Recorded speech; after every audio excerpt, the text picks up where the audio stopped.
Stoners. Welcome to another edition of Sticks and Stones. I am your host, Brent Elrod, coming to you from the cozy confines here on the patio at the No Shoes Bar and Grill, deep in the heart of the Republic of Texas. I have a wonderful show lined up for you today. I am pairing a Romeo and Juliet Reserva Real Robusto with Tullabardine 12-year-old single malt scotch. I think it's going to be a great matchup. So right after this, we are going to pop the cork, cut the stick, and get to toasting. Now, RYJ is probably one of the most well-known cigar brands. It was founded in 1875 in Cuba. Operations were moved to the Dominican Republic in response to the U.S. embargo back in the early 1960s, and they have been going strong ever since. This particular Vitola is a Robusto, 5.5 by 50 on the ring gauge. The filler is Dominican and Nicaraguan. The binder is Nicaraguan, and the wrapper is a beautiful, beautiful Ecuadorian-grown Connecticut shade. Now, visually, the stick is nearly flawless. It's got some minimal veining. It has tight and almost invisible seams, and it has a triple cap. Now on the nose,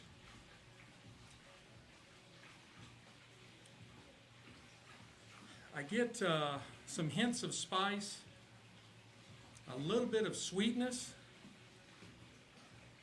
some cedar and nuttiness, and just a hint of maybe like a barnyard. It's got a wonderful, wonderful aroma to it. I want to give it a cut. I am using my Cigarism hollow cut cutter. If you have seen my little commercial on this, it is a really, really great cutter. I love it. And it does exactly what I want it to do. A great cut. Go see the folks over at Cigarism_accessory.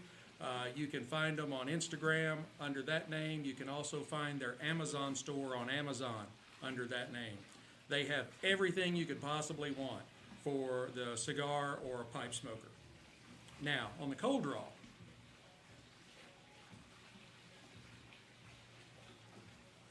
I get kind of a creaminess right off the bat. Maybe something along the lines of toasted sesame seeds, a little more nuttiness, and maybe just kind of a raisiny kind of sweetness. It's got a very simple yet very pleasing cold draw. Now, Tullabardine. Many have probably not heard of Tullabardine, but their history it's a location, and it goes back to the 15th century, 1488 or so. They were brewing beer at this site, and the King of England, King James IV, stopped by the brewery to get some beer on the way to his coronation, because who doesn't want a great beer when they're being coronated, right? I mean, that's what I do. I stop for a quick roadie, you know. But he was so impressed with the beer that they brewed at this location that he gave them a royal charter to brew beer. And this happened in about 1503. And they brewed beer at the location pretty much after that until 1947. In 1947, William Delma Evans, that is a hyphenated name, converted the brewery into a distillery and began producing scotch, and the rest is history. This 12-year-old expression is their signature for the U.S. It's aged 12 years in first fill ex-bourbon casks, and it is a 100% Marley mash bill. Hang on. Oh, love that sound. It has a 40% alcohol by volume, so it's 80 proof. we're going to go ahead and glass some up here.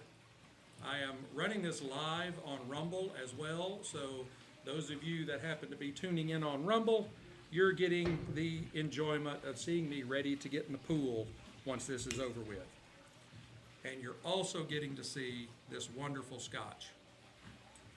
This is probably one of the, if not the, lightest color scotches I think I've ever seen. It is a light golden color. I mean, almost the color of like a wheat field that's ready for harvest. It's just beautiful in the glass. It's got pretty good legs. I think it may be a little thinner than some of the other scotches that I have paired on here, but it still has a nice set of legs on it. The nose, there is absolutely no hint of alcohol in this to my nose.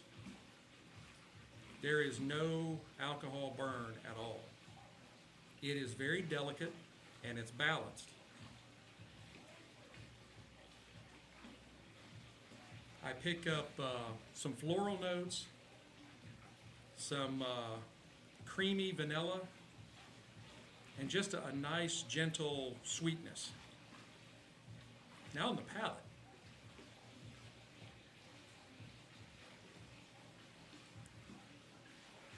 that is just as soft and delicate on the palate as it is on the nose, almost. There is a little bit of alcohol burn on the taste, but it's not. It's very light and it's not overpowering.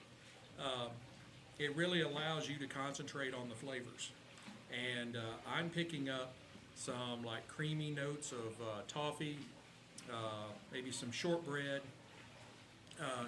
cookies, what the British would call biscuits. Biscuits. And I'm like, no, it's not biscuits. Biscuits go with gravy on them. They're not sweet. But anyway, then there's also some hints of like a citrus fruit, maybe even a freshly baked lemon meringue pie. That kind of hits the spot right there.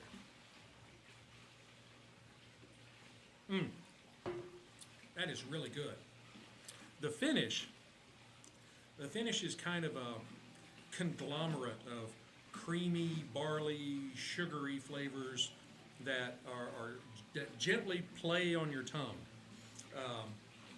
And the finish it's medium to short. There's not a lot of finish to it. It does kind of fade away gradually, but since it is so light, it's nowhere near overpowering. It is that's a wonderful scotch. For one that, like before I bought the bottle, I'd never heard of them. I was just wandering the aisles at Specs, I think, and came upon it. All right, let's light our stick up. 2 or 3 inches away. Bring the heat in just a little, so it starts kissing the end of it. All right. Roast it up really nice. Don't want to do too much. Don't want to burn it.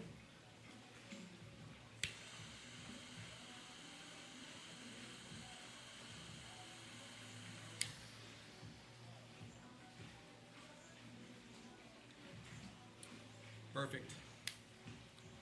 Rocky Patel Envoy 5 torch. That is a butane sipper, and it stays filled for a long time. And you would think with a 5 torch it'd burn through it, but it doesn't. And it works wonderfully for me on lighting my cigars.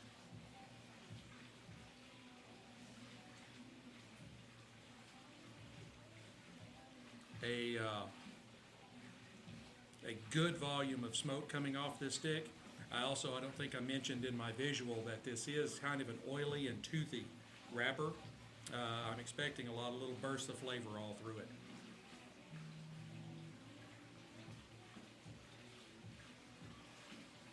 I'm getting kind of a light sandalwood and some cedar. There's also, again, there's a little nuttiness to it. I'm sorry if there's a lot of music going on in the background. That's actually the bar and grill next door. I didn't even worry about turning on any music because I can hear theirs.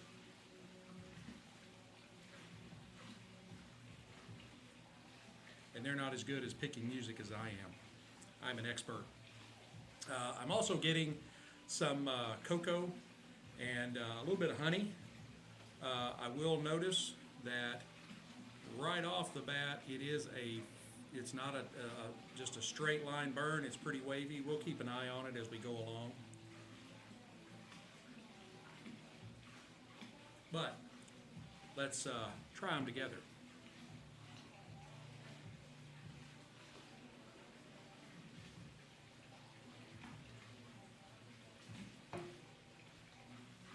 Oh yeah, those are really, really mixing together well.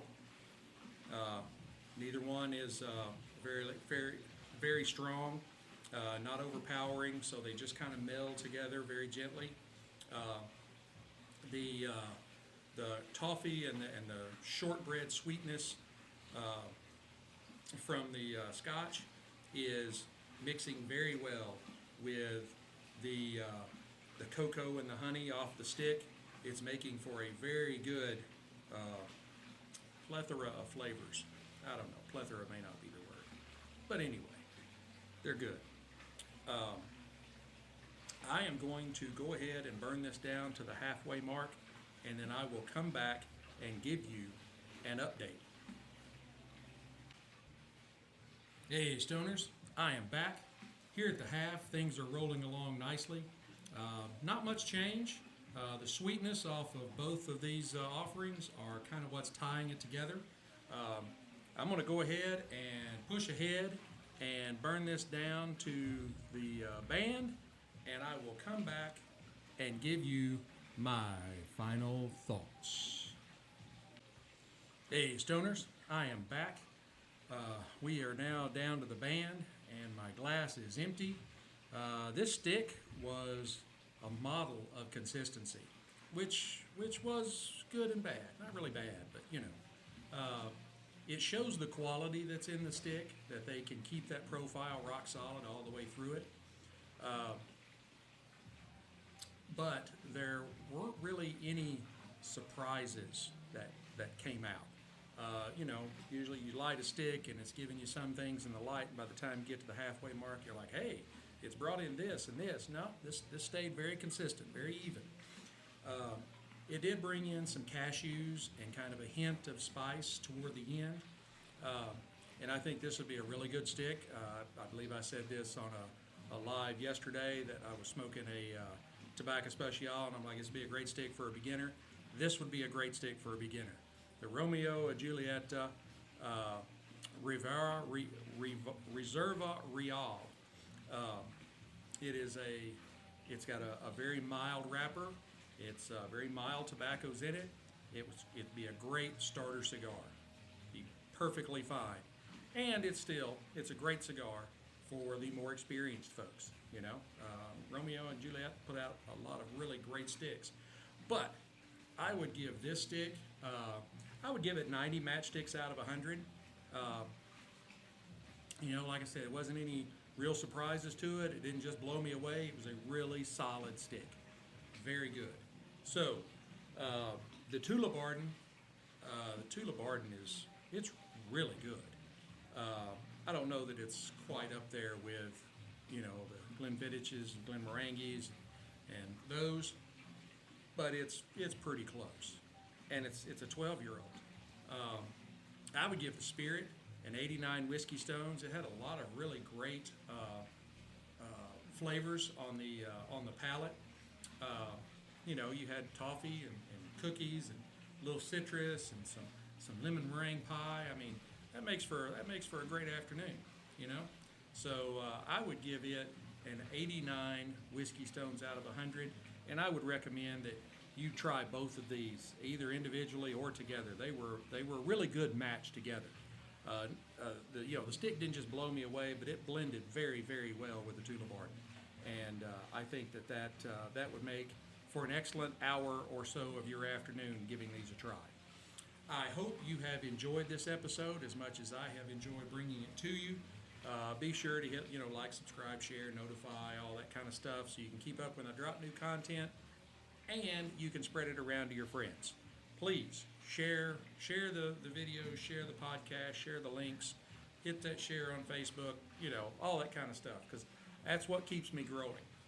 And I am enjoying doing this, and I hope you are enjoying hearing my commentary.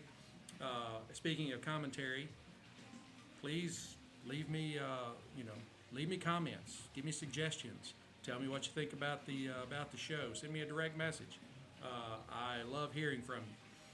Be sure to tell all your friends that there's this crazy guy doing this podcast. He's mixing whiskey and rum and tequila and all these different things with cigars, and it's really entertaining. You can find me on Instagram, Spotify, Pandora, Amazon Music, Apple Podcasts, Google Podcasts, Stitcher, Facebook, Getter, True Social, pretty much everywhere. You just have to look for Sticks-n-Stonez. Spelled, the last S is a Z, and you will find me. But until we get to be together again, keep your sticks dry, your stones cold, and have a great day.